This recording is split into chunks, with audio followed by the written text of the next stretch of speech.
Rethought Media Network.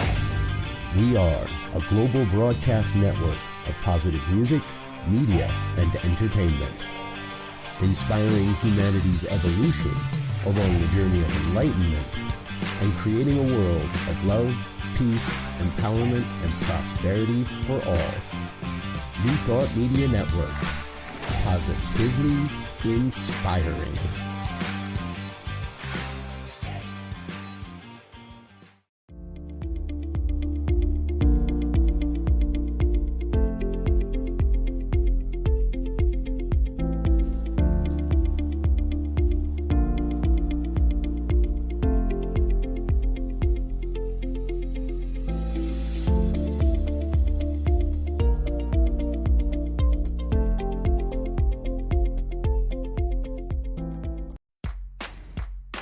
Welcome to Ministers Talking a weekly program where Rev Briz and Rev Z and their guests chat about current affairs, world events, spiritual principles, and any old they want to talk about. Based on the new thought philosophy and ancient wisdoms, Ministers Talking shares a visionary perspective of the evolving spiral called spiritual living. Join us each week as we explore the emerging paradigm of life on planet Earth and beyond.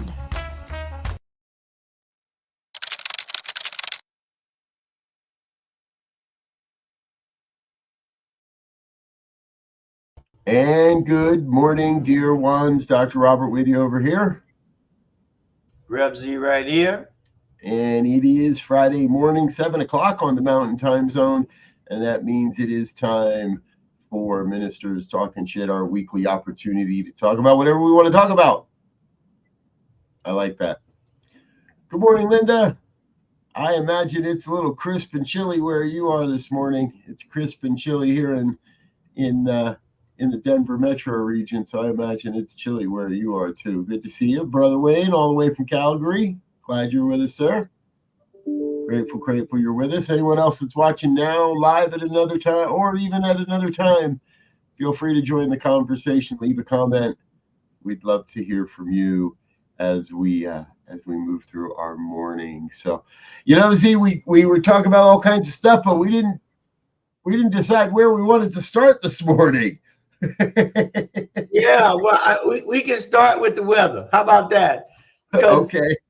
Because I was talking to someone the other day about the weather. I said I've been here for almost 20 something years, and for most of the time here on Halloween, it was, except for maybe a handful of times, not even a full hand, it would rain or snow. Freezing rain or snow on Halloween, and I think I talked it up because now they're looking for rain or snow on Halloween.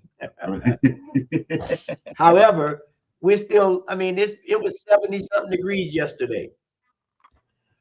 Yes. And 75, it'll be chilly today, but then it's in 75. Abnormally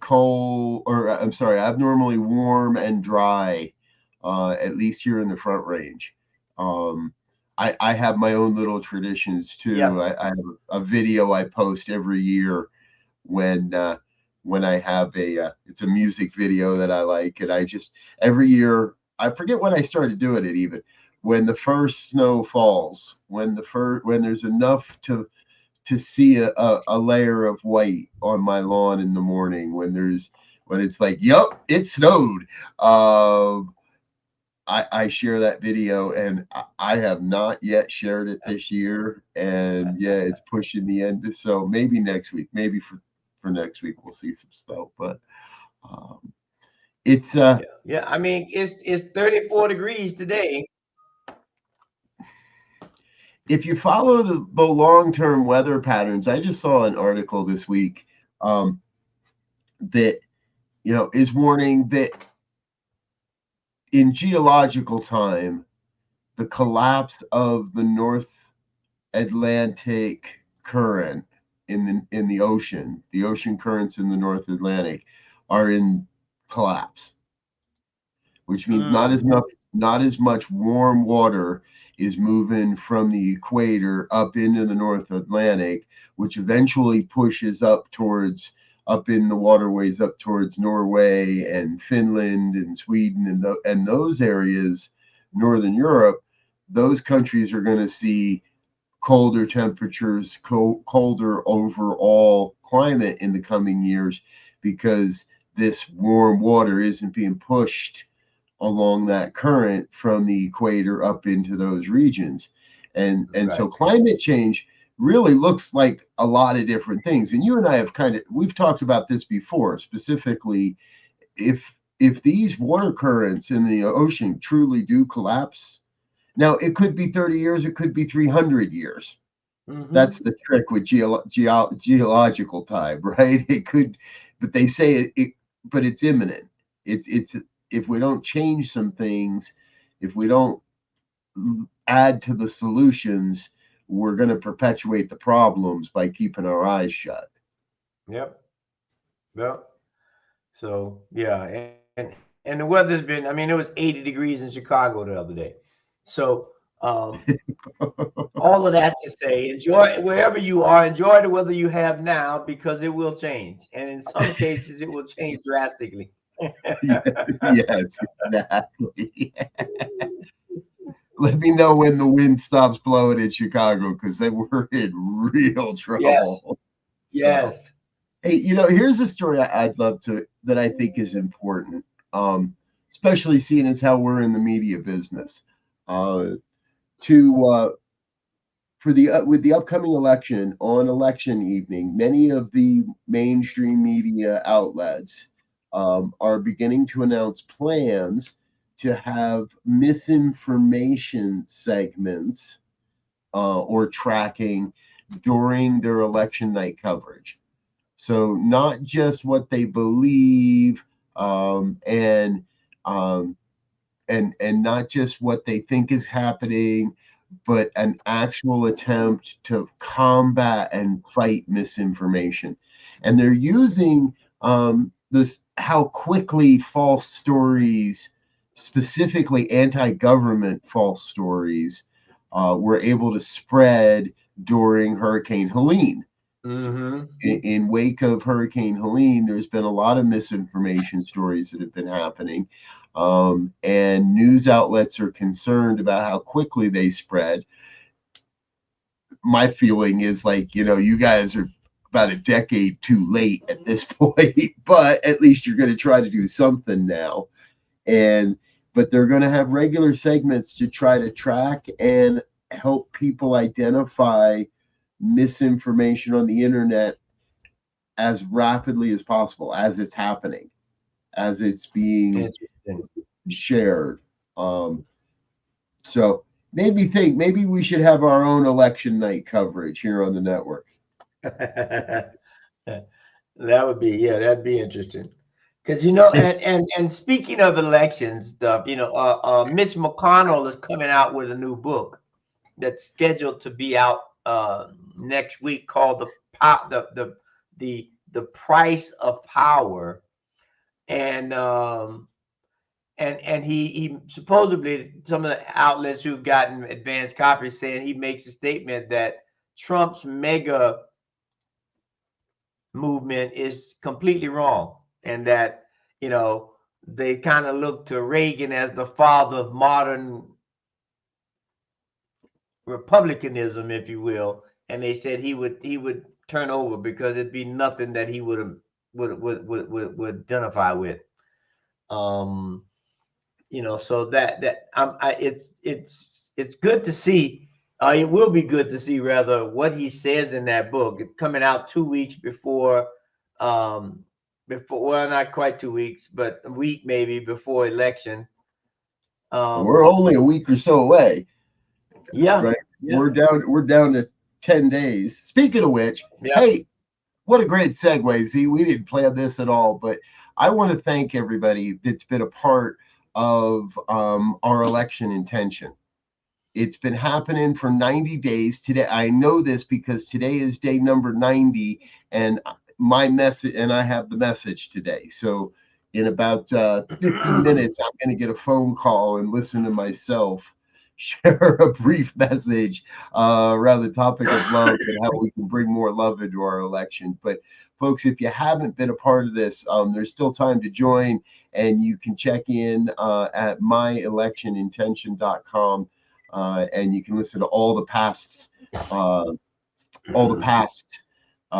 sharings, all the different recordings that people have shared over the past 90 days. And we're going to continue this and with a good push into the end of the election here, because this is when stuff gets weird.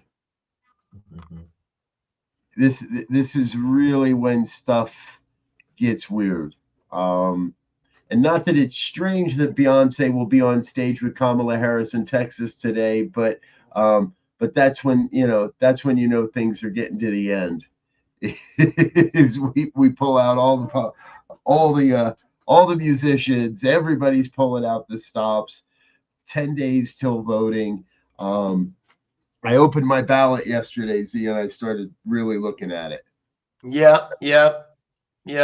That it's that time now, and in Colorado, we got a lot of other ballot issues on, wildlife and schools and tax refunds. And so I'm hoping people don't wait to the last minute. I went online and got the blue book so I can look at some of these little nuanced things that don't really get airtime, to figure out what they are, figure out what I think is a good decision on it.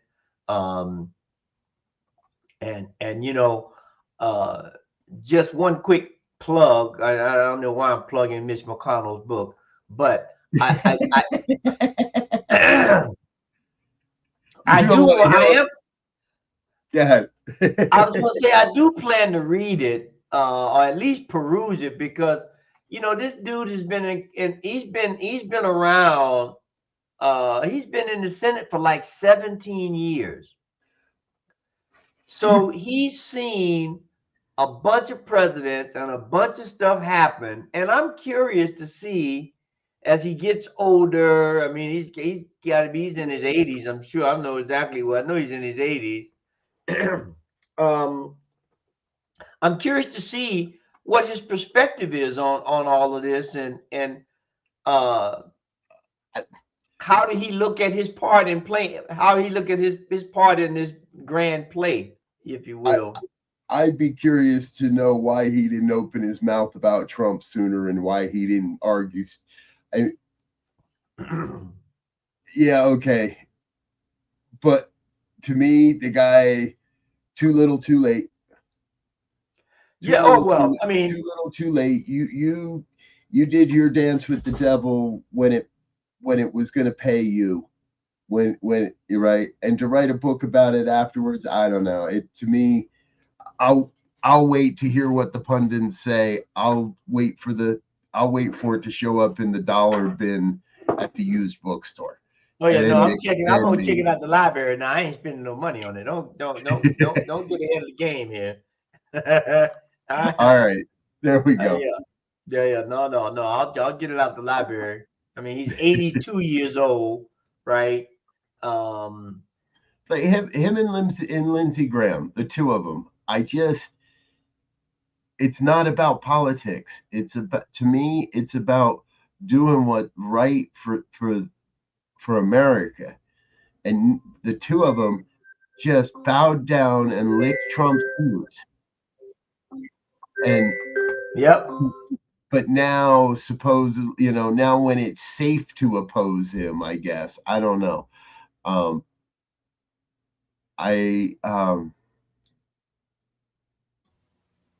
Yeah, I don't know. Yeah. Well, on to a more exciting topic. Basketball season has started. There we go. And now Elzia with sport. And so for the second time, well, I guess the third time in a national professional sport, you have father and son playing together. So in the 90s, you had Ken Griffey Jr. and Sr. playing in Seattle. in Major League Baseball. And I forget the year, but you had Gordie Howell and his two sons in hockey. But now we have LeBron James. Gordie Howell's age would Bronny never James make tonight. it. I got to jump in there. A guy, Gordie Howe, right? Gordie Howe played when Gordie Howe and his kids played. That he was old. They were young. Today, there's no way a guy that old would make it in the NHL specifically. I'm surprised LeBron is still playing in the NBA, to be honest with you. If you got a kid that's young and that's old enough to be a pro and good enough to be a pro, I'm more kudos to LeBron, yes. Yeah. Well, you got to remember too. LeBron stopped playing at 18. He came straight out of high school. And so and he's been in the league now for 20 years, which is a long career in NBA. I don't know, who else had that kind of longevity. I'd have to go and look it up. But this is probably his last year or two. He may try to stretch it just to get some gusto out of it. But I mean, he still can play at 38. He still plays, but I'm sure the knees and everything are a lot different from Bronny's at I guess 19 or 20. He did 1 year in college, so that means he's at least 19 or 20. So let's ask Vince Carter is the only NBA player to have a career spanning 22 seasons. Yeah. And only 6 people have played for more than 20. Vince Carter, LeBron James, Dirk Nowitzki, Kevin Garrett, Kevin Willis, and Robert Parrish. I'm surprised. Wow. I don't see Kareem. I don't see Jabbar. Right? I don't see Kareem's name in there. I don't see Larry Bird's name in there. I don't see. No. They didn't play that long. They only played like 10, 12 years in the league. Yeah, it felt like longer, I guess, when I was younger. Robert Parrish, played with the Celtics, who are the reigning champions, and a lot of people are predicting them to go again. So it'll be interesting to see how that plays out. The last plug on sports, there's some disparaging words being said about the Denver Nuggets and whether Jamal Murray is going to be up to it after his injury, and they lost couple players. They got some new players, so it's going to be interesting. They have their home opener tonight, so it's going to be interesting season. We'll keep an eye on it for you, folks. Yeah. Wow. Elzia will, and he'll report in. Yeah. So, I will definitely do it. Seeing as how we both spent the weekend in Vegas together last weekend, I'm wondering what the over/under is on this being LeBron's last season. Hey, what more can you ask for than play a season with your kid and make that last record book? I don't know, unless he needs another year or two to get into that exclusive club of 22 or 21 or 20. I mean, he may do it. If I was him, I'd play. At the most, I'd play 2 years. I'd play till I'm, almost 40 if I can. He's 38 now, I think. Right.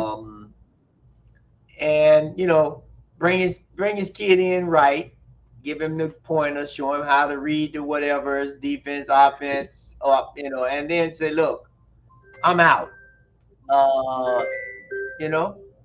Yeah. Yep. Hey, let's go back to Colorado. I want to talk about this because when we were talking about fighting misinformation. And when I saw this story, my first sense was this is a story that's ripe for that type of thing. So here's what we know. A handful of ballots, a dozen or maybe a few more, were stolen, intercepted in the mail, between being sent by the state and being delivered to the voter. So we have a handful of missing ballots. Those ballots were returned and were in the process of being counted. my understanding is a few of those ballots actually passed the signature test. So for those that don't know, here in Colorado, folks, we have a very good mail-in ballot system. We've been doing it for years, and it works very, very well. You get your ballot in the mail, you get a text or an email that tells you when it's been sent and when it's arrived, and you have to sign your ballot. After you fill it out, you put it in the thing, and you have to sign the back of the envelope. And whether you mail it back or whether you drop it in a drop box or whether you drop it in and put it in the mail system, when they receive it, they scan the barcode. It tells you that your vote's been counted, and then they have a system that checks the signatures. In this case, large percentage of the missing ballots were located because of that signature scan, because the state system scanned the ballots and recognized there were the signatures didn't match the signatures on file, and they've been able, and then there's a system whereby the state actually reaches out and makes phone calls. You all remember what those things are? Phone calls, and makes phone calls to confirm whether the person had voted or not. And in all cases, the voter reported that they had not yet received their ballot and had not yet voted. So it works, is my point. The system proving it. And I think there's people that are going to, if you see a story of falsified ballots or stolen ballots in Colorado, this is probably what people are talking about. And what I can find is there's no harm that has happened to either candidate, to the system. The votes in question have been removed, and all of those voters have been sent new ballots with the opportunity to cure, is the word used by the state, to cure this concern. And we have a functioning, and I want people to remember that the fear of election interference, while there is a necessity to take precautions and have systems in place, I don't think that voter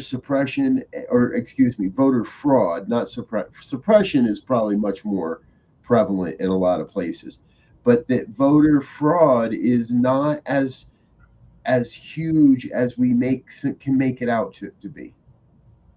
We can't rely on the pundits who tell us an election is being stolen, when what we see is systems working to prevent that.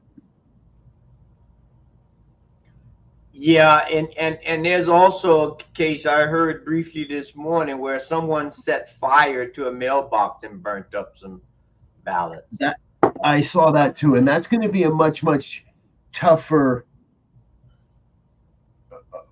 Right, it's going to be a lot harder to prove whose ballots were in there and who did and who didn't vote. And I don't know what state was that in? Do you remember? I don't. I want to say Alabama, Georgia, but I'm at this point I'm driving for straws. Yeah. But yeah, so that's going to be a big challenge, is protecting these things. And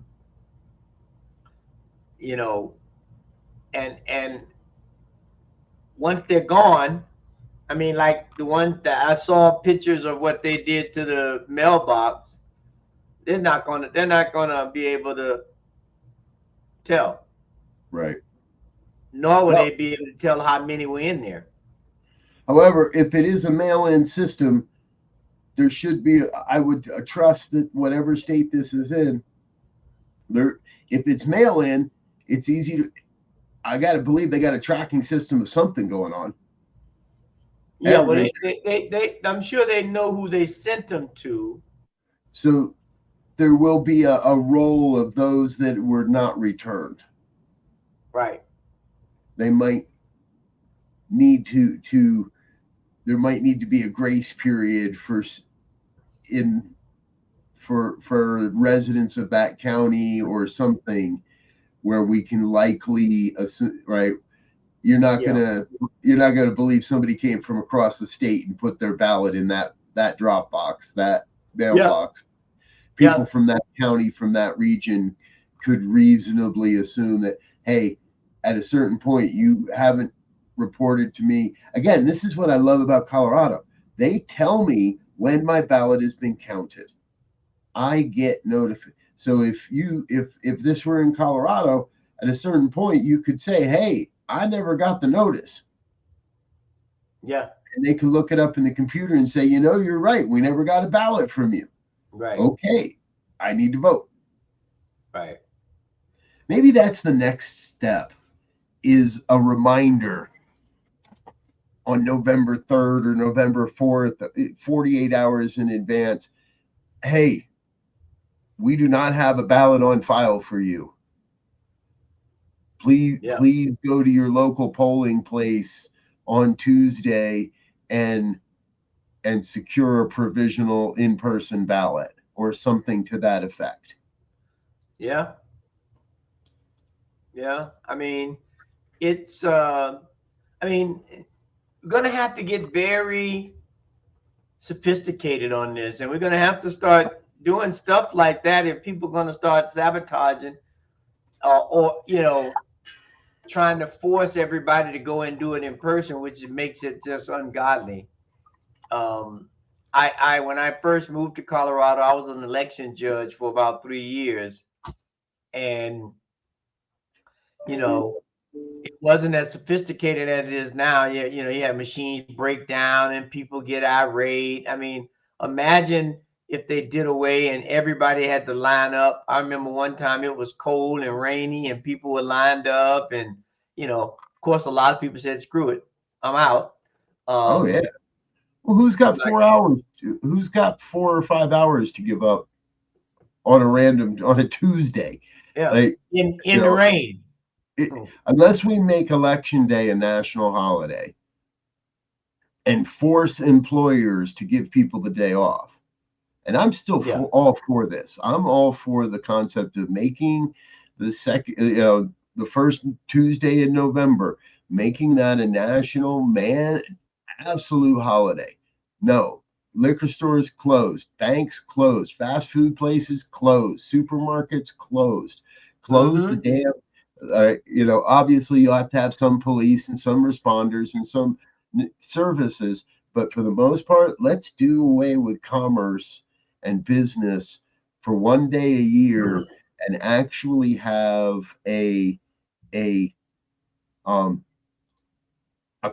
bring some consciousness to our voting. Yeah. I mean, we have to stop the shenanigans about it's not good to vote, you can't vote. I mean, absent mail-in ballots and all of that, and just come up with a national system like similar to what we have in Colorado. You get an email saying you got it, so now we got a double take. We got the thing we sent, and we know we sent you an email. Make them respond back saying they got it. So now we got a confirmation that you had it or received it. Then when you turn it in, you can send a text and say, I put it in the box. And then they can send a text back and say, I got it. It's a little cumbersome, yes, but it's foolproof in terms of tracking that document every step of the way. We have the technology to do it. It's not going to take that much. Yeah. So. I love the idea of, and to me, that sounds like one big hell of a project, because you're going to immediately, half the world's going to stand up and scream about states' rights, and it's the states' rights to run the election. And that's why we're in the place where we are, where, I mean, let's be honest, we're talking about what? Georgia, Arizona, Michigan, right? We've got our battleground states, and it's all, the system is already at a place where there's such polarization that very few places swing almost any election anymore. That's a nugget in the system that I Yes. think the whole system could use a redesign and upgrade and updating,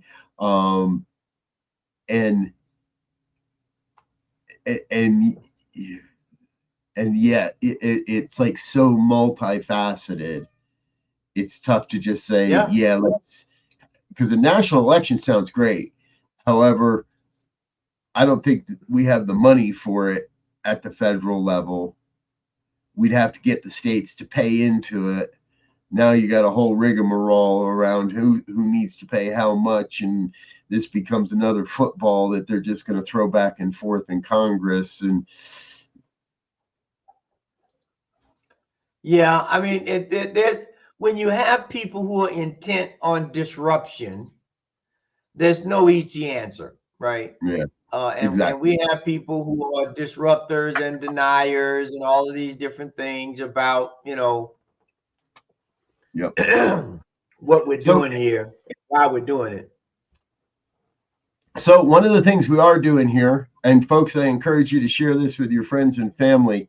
Prayers Up America, Elevate the Vote. It's a group meditation. It's going to happen at 3 different times on Tuesday, the 5th of November, 9 a.m., 4 p.m., and 7 p.m. Mountain Time. 3 different opportunities to join us for a 20 to 25-minute meditation experience. So we're not here to eat up all of your day, but we are inviting you to join us for some meditation and bring some consciousness, elevate the vote, bring that forward. You can share, you can join us at the web address on your screen, or scan that QR code, take a quick picture of that QR code, and that'll take you to a sign up page where you can register as well. We'll make sure you get the Zoom link in time for that. So put it on your calendar, November 5th. We've got a number of things happening here that we want to, that we're going to use to help bring more consciousness, more awareness, more intention to not just the election. And again, big, huge shout out to Dr. David Alexander and his team of people and his community for getting the election intention up and running and operational, and continue to be a good resource. My understanding is there's over 3,500 people at this point that are receiving these daily messages, and that's great. And we want to continue some of that. I know Dr. David has some plans for some future programs that are going to be similar. And we're doing a few here as well. The election intention on election day is one of them, and another one that you said you'd participate in. We've got Z on board on this one, folks. So is our 20-day peace vigil. This is going to run January 1st through January 20th, from the first of the year until we have a peaceful transfer of power on January 20th. Again, there's a QR code there. You can sign up for this, and the names of some of the people that are going to participate in this one is growing rapidly and looks really cool. We're going to have a great group of people to share with us short 10-minute meditations, video meditations for those 20 days, so we can continually have the resources and the opportunities to deepen our consciousness around bringing more peace to our election system, and then the follow through, and then the transfer of power. Yeah, and just to start it off right now, I mean, let's just everybody focus on a positive transfer of power, and that we don't drag on, or we have to drag on the actual announcement. I mean, now they're already putting all kind of preemptive strikes out, if you will, that, well, we might not know on the 5th who won, and it may take a week, it may take 2 weeks. and all of those things are just going to create more tension. So my heart and prayers, and that's all I can do for the poll voters. If I can send them some lunch or a pizza, I'll send them that they can work through this stuff, and get it done, get the count done. And may the, and when the person wins, let's just, if they need to be a double check, they can do the double check. But after that, let's get busy with trying to run this country and make things better. So we can keep living, right? That is my prayer too. Yes. And I need to get beyond this concept that the Orange Menace is already setting it up is already setting in motion the doubt, sowing the seeds of doubt around. We've said it before. If he wins, it's going to be a perfect election, and if he doesn't, it's going to be a very, very, very interesting experience. I anticipate it's going to be interesting regardless to who wins. It'll be interesting or more interesting, depends on what side you want to come down on. But there's so much tension, there's so much divisiveness going on that I think it's going to be interesting time regardless to who won, and I just pray that everybody stays civil, that we that we definitely want to solidify what happened. But then once that happens, we got to start making moves, and that's why it's imperative for people to understand the ballots, to not just do the top line, get the down line, get the judges and the county commissioners, and especially if we start in this country, start pushing stuff back down to the states. You want to have a good state cadre of people there who are sensible and who understand the law and understand the needs and wants of the people. Yeah, exactly. Hey, before we go, folks, we have one last question for you. If corporations are people, does that mean elephants are people? We've run into an interesting story here in Colorado. I just saw it this morning, and I don't have very much information on it, but it would appear that 5 elephants in zoos here in Colorado have made their way to the Colorado Supreme Court, and the court is being asked to decide if elephants can challenge their confinement under a legal process mainly used by prisoners to dispute their detention. I don't have any more information on who filed this lawsuit on behalf of the elephants, on which elephants are named in the lawsuit or would benefit, or how we would go about releasing these elephants if they were found to be able to challenge.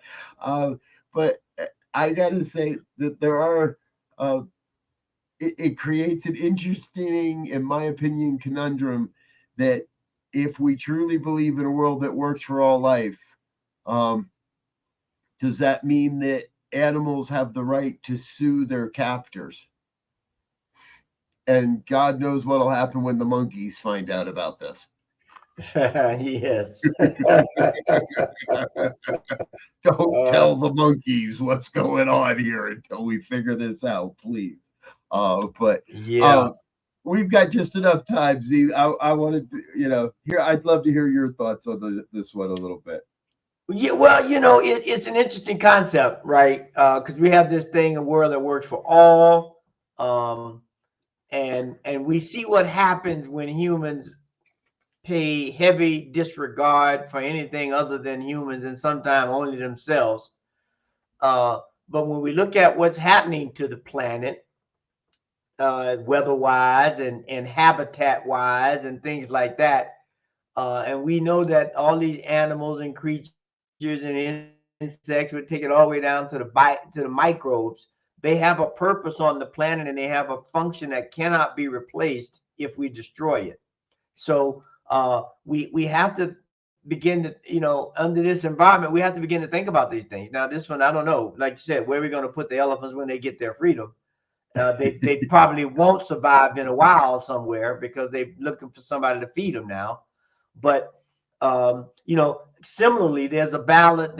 I forget what it is. There's a ballot initiative here in Colorado about hunting mountain lions or not, or giving people the ability to hunt mountain lions or not, because some people say they're decimating the deer and elk kind of environment and animals, and others are saying on the other side, they're saying, well, these animals are getting diseased and we need these mountain lions to thin them out. So there is definitely in that argument the systemic law of when elks when deer rises, mountain lions rise, and when mountain lion rise, deer decrease, and then so there's this cyclic thing that happens, which is part of the universe. How do we as humans begin to dictate is another story. Do we trust the universe? Do we trust the universe to? Because I'm with you. Like, all right, where do you let a group of pachyderms of elephants roam? We don't have anywhere that I know of in the United States that's big enough. Even the Death Valley, the deserts of California and Arizona, and even that's not big enough. They're going to run into cities and towns and people, and so. But do we trust Mother Nature, or do we feel that this one, right? There's people that now say the wolf release in Colorado has been an abject failure. Those are mostly ranchers who have lost cattle. Okay, I get that. It's an economic hardship, and I still have to believe we need to trust Mother Nature, and the mountain lions and the bobcats. And I saw a bobcat just a little over a week ago here in Colorado, up in Lafayette area, Louisville, Lafayette. I think it's technically Lafayette, but I walked out of a church building. I was in an event, walked out of a church building, and there's a bobcat walking across the parking lot.